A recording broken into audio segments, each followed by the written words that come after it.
జాలీ phonics అనేది English బోధించడానికి ఒక డైనమిక్ విధానం. పిల్లలకు స్పెల్లింగ్ నియమాలు మరియు ప్రత్యామ్నాయ స్పెల్లింగ్లను పలికేటప్పుడు ఖచ్చితంగా మరియు స్వతంత్రంగా పదాలను డీకోడ్ చేయడంలో సహాయపడే ప్రాథమిక నైపుణ్యాలపై దృష్టి సారిస్తుంది.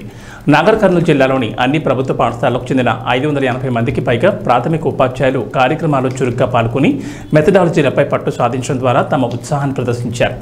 జాలీ లెర్నింగ్ లిమిటెడ్ ద్వారా గుర్తింపు పొందిన డాక్టర్ హిరణ్ బగాడియా, అంజలి షేత్, జయేష్తా దేధియా, గౌరీ సమంత్, నాగాంజలి పరాసి వృత్తిపరమైన జాలీ ఫోనిక్స్ ట్రైనర్లుగా పనిచేశారు. జూలై 8 నుంచి జూలై 11, 2024 వరకు జిల్లాలోని డివిజన్ల వారీగా నాగర్ కర్నూలు, కొల్లాపూర్, అచ్చంపేట్ మరియు కలవకుర్తి జిల్లాలోని 4 డివిజన్లలో శిక్షణ సమావేశాలు నిర్వహించారు.